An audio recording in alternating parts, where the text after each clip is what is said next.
de que no somos dueños de nuestro país. Se nos había dicho que la Argentina era nuestra, se nos había hablado de una constitución que era perfecta, se nos había hablado de que éramos un país que todo el mundo le admiraba, un país que era el granero del mundo. Nos vamos a hablar de industria porque no teníamos. Y de repente nos damos cuenta que Inglaterra, al hacer un tratado de comercio, el pacto Roca-Runciman, el tratado Roca-Runciman, establece las condiciones con las cuales nos compraría el Chile, la carne buena argentina que se vendía para Inglaterra. Un despertar, pero entonces nosotros somos colonia. La tomamos de las mismas frases de los hombres que tomaron parte en el pacto Roca-Runciman, donde dijimos somos casi una colonia inglesa, para obtener una ventaja mejor de Inglaterra. Pero somos una colonia inglesa, no se nos había dicho nada de eso. ¿Y por qué somos una colonia inglesa? Hubo un deseo de buscar en todas partes, en la historia sobre todo. De allí las obras de Scalabrini Ortiz, las obras de Jauretche, las obras del Instituto Juan Manuel de Rosas, las obras de Forja, tantos institutos que empezaron a dar conferencias a tratar de averiguar nuestro pasado. Éramos colonia, ¿y por qué éramos colonia? Y se funda lo que los enemigos llaman el nacionalismo argentino, y que nosotros tomamos la palabra porque somos nacionalistas.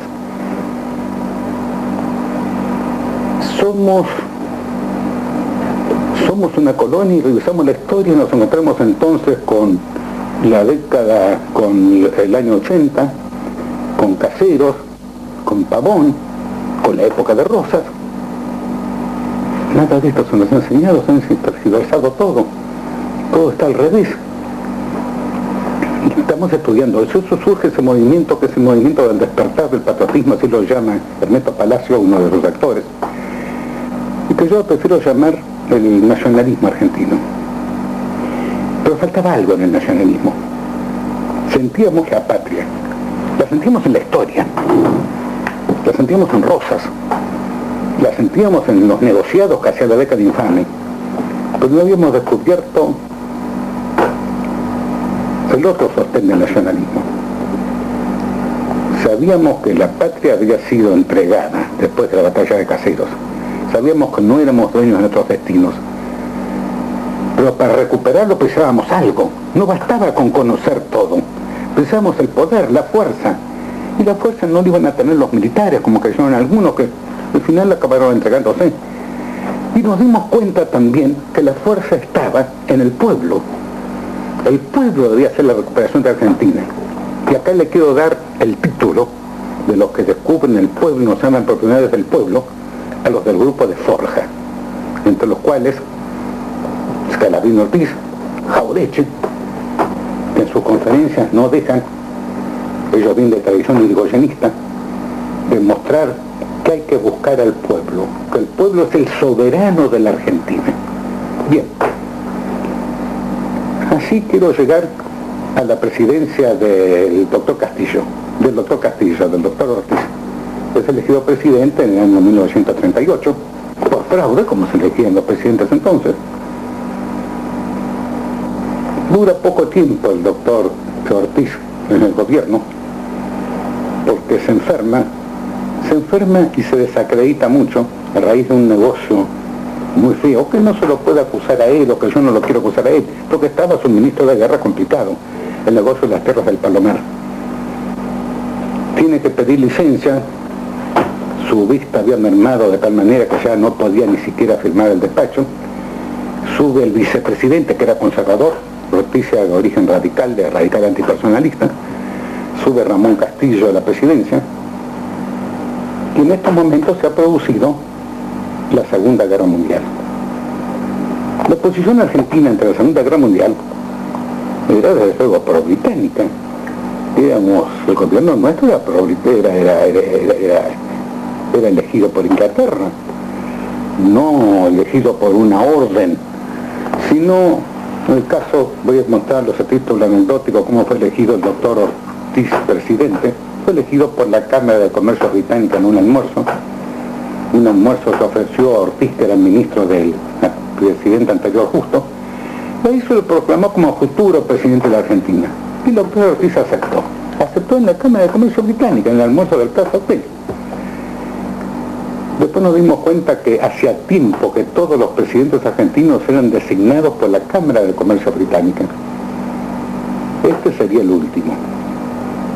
Bien, por supuesto estábamos unidos a Inglaterra, pero con un poco de recelo, porque está bien, entre nosotros, partidarios de Alemania, había, desde luego, como había partidarios de Italia, mucha población italiana, pero no, ese no era el problema que nos interesaba, porque uno veía la guerra como siempre un partido de fútbol desde afuera, no había pegado en nosotros. Y dentro del nacionalismo empezó a cundir la idea, que llegó a hacerse práctica, de que había que tratar de derrotar a Inglaterra para obtener nosotros las ventajas de esa derrota inglesa. Eso cayó sobre todo entre los militares nacionalistas. Ese movimiento nacionalista, esos libros de Scalabrini Ortiz, de Jauretche, del Instituto Rosas, se ocurrió bastante también entre los militares, sobre todo entre los militares jóvenes, no entre los generales. Los generales con justo eran partidarios de Inglaterra. Había una división entre los militares jóvenes y los militares ya de otra categoría. Durante el primer momento de la guerra no hubo mayores luchas, pero eso empezó y ya a hacerse aguda la cuestión cuando se produce la que se llama en la historia la Blitzkrieg, guerra relámpago. El momento en que Alemania, desde que se acaba la guerra en el septiembre de 1939 hasta el mes de abril de 1940, no hay mayores movimientos, no hay movimientos. Están Alemania encerrada dentro de la línea Siegfried y Francia encerrada dentro de su línea defensiva. Pero en abril de 1940, de repente Alemania irrumpe, ocupa el norte de Francia, la vence a Francia, ocupa París, ocupa Dinamarca, ocupa Noruega, ocupa Bélgica, ocupa Holanda. Es una guerra rapidísima. De allí el nombre Blitzkrieg, guerra relámpago, una palabra alemana, debido a las ventajas de armamento que tenía Alemania. Tenía unos tanques muy rápidos y muy fuertes que el ejército enemigo no los tenía iguales. Y después la guerra con paracaidistas que caían atrás de las líneas fronterizas, y entonces atacaban a dos frentes a las fuerzas contrarias. Este triunfo de Alemania, que fue repentino, empezó a principios de abril del 40 y en mayo del 40, a los 35 o 40, yo ya había ocupado el norte de toda Francia prácticamente, parece que iba a ocupar toda Europa, produjo entre nosotros un estado de agitación. Todos los diarios de la oligarquía empezaron a gritar por el peligro nazi, por el peligro alemán. Los alemanes no se iban a conformar con Europa e iban a llegar a nosotros. Había que defenderse del peligro alemán. Y lo mismo que pasaba en los diarios argentinos, pasa en los diarios uruguayos, en los diarios bolivianos, en todos los diarios de América, menos Estados Unidos, que estaban luchando todavía por la paz. Era una campaña interesada. ¿Para qué? Porque el peligro era muy relativo. Si Alemania no podía cruzar el Canal de la Mancha para ocupar Inglaterra, menos podía atravesar el Atlántico para ocupar la Argentina. Sin embargo, había un temor a la ocupación. Y llegan en esos momentos misiones norteamericanas, navales y terrestres, que vienen a proponer el establecimiento de bases para defendernos de los alemanes. Estados Unidos, que no había entrado en guerra, hablan con los militares del ejército, hablan del peligro alemán, hay que establecer bases, hay que establecer una base en Comodoro Rivadavia para defender el petróleo argentino de un manotazo nazi, hay que establecer una base, eso proponen los uruguayos, en Punta del Este para defender el Río de la Plata de una invasión nazi, pero los militares nuestros desconfían. Esa base en Comodoro Rivadavia será una base aeronáutica y naval norteamericana y argentina. Con los americanos pondrían más elementos porque lo tienen más. Los pondrían ahora. ¿Y cuándo se irían? Queda la duda, porque toda la política de expansión norteamericana ha sido hecha así. Y entonces desconfían los militares jóvenes, no los militares viejos, que son los que proponen las bases. No, nada de bases, no queremos bases. Y en el Uruguay, donde el presidente Valdomir firma con la misión norteamericana la concesión de Punta del Este, de una base aeronaval en Punta del Este, para defender el Río de la Plata de los alemanes, que resuena malísimamente dentro de los militares argentinos, porque una base aeronaval en Punta del Este es colocar Buenos Aires bajo el bombardeo, o sea, de los aviones norteamericanos, que no sean aviones uruguayos, porque los uruguayos pondrían un barrilete y los norteamericanos pondrían toda la base. Y entonces empieza a formarse entre los oficiales jóvenes una gran campaña para mantener la neutralidad a toda costa e impedir las misiones, tanto las norteamericanas como si vinieran alemanas o cualquier otra. Debemos alejarnos del conflicto. Tenemos mucho desconfianza de que Norteamérica se está aprovechando del conflicto. Norteamérica va a establecer bases en toda América Española. ¿Y después quién lo saca? ¿Y después quién nos garantiza a nosotros? Decía un diario nacionalista argentino, de que no se haga un arreglo entre Hitler, dueño de Alemania y dueño de casi toda Europa, con Franco, dueño de España, y con Mussolini, dueño de Italia, y con Stalin, dueño de Rusia, y en aquel momento aliado con Alemania, para repartirse toda Europa, menos Inglaterra, que estaba junto, y aceptar que Estados Unidos se quede con toda América, que les acepte, que le deje Europa a ellos y se quede con América. Evidentemente, no sé si sería verdad lo que se decía, pero las apariencias eran muy fuertes. Y entonces de allí empieza a formarse un movimiento dentro de los oficiales jóvenes que resuelven hacerle un planteo al presidente Castillo. Un planteo que si no lo acepta el presidente Castillo lo van a sacar. Van a hacer un golpe militar.